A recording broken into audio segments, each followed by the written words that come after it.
Yeah, so this is The Babysitter by R.L.Stine from the Point Horror imprint. That's a Scholastic imprint. Also says a hippo book from Scholastic. So The Babysitter. So I mentioned in another video that I was wondering if this was a riff on the whole Babysitter Club books that were very popular, and I'd forgotten this, but they actually were by Scholastic. So even more so, I wonder that now. And then when I finished reading this, I saw at the back, it's got the Babysitter's Club in there as well. So yeah.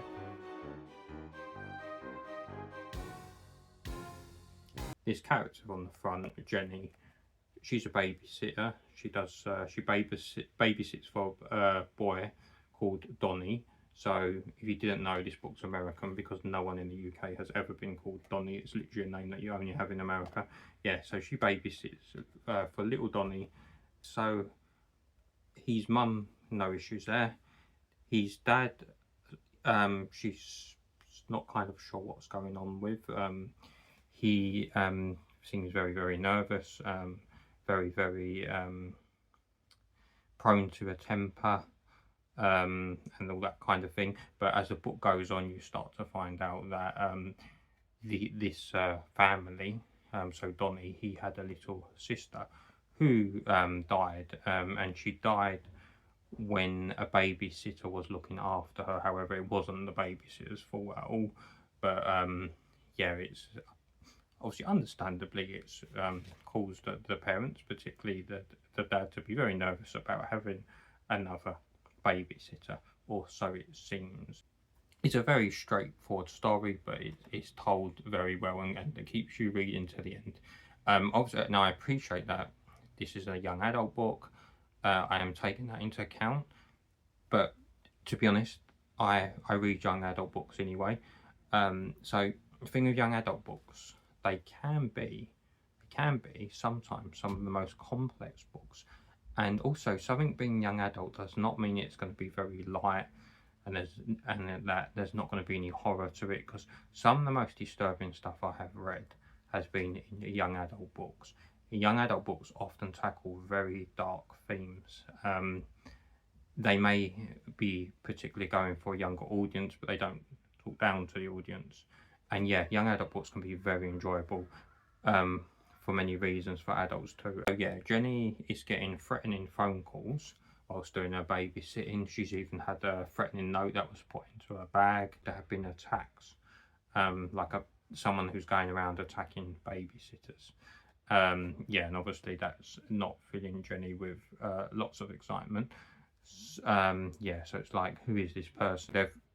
R.L.Stine wrote into the story that Jenny has a wild imagination, so sometimes that can perhaps be explained on why she's thinking something's going to be happening when it's not. There's this person called Chuck, another so American name that again no one in the UK has. So if you didn't know this book was set in America, there you go. It clearly is. Yeah, Chuck.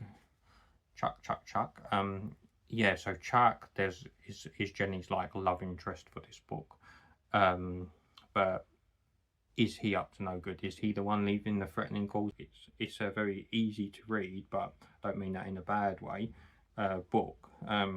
Everything ticks around at a good pace, and then eventually you find what is actually going on.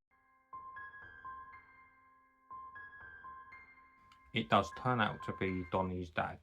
Now, I didn't remember much of this book at all, so I mean, it was kind of a surprise in a way. I was starting to think, yes, it was him, but then I was thinking, is that maybe just a red herring? There was a tiny bit where I thought, is it going to be like little Donnie is the one who's scaring her? But no, they didn't quite go to that kind of thing. It was the dad, who meets a horrifying end actually. Because long story short, he takes Jenny to a quarry after Jenny discovers he's like newspaper clippings of the babysitter attacks. Yeah, so he takes her to a quarry to try and kill her. He goes to push her off, but misses because she moves out of the way, and then he falls himself and presumably dies. And the reason why I say presumably is because there's 2 more books in the series which I never read, so I'm going to be interested to try and find them. number 2 and number 3. See what happens next. I'm wondering if it's going to be like, because this kind of happened in Point Horrors, there would be a supernatural element sometimes. So I'm wondering if he's going to come back alive or something, but it might not be that kind of thing. Yeah, if you are a fan of these Point Horror books, this is a good one. This is a good story. It contains all of R.L.Stine's classic styles of writing, so you know, those sort of short, very few word sentences to build the suspense. There's nothing really very graphic in it. Yeah, it's obviously some young adult books can be graphic, but there's nothing very graphic in this, in case that's a concern of yours.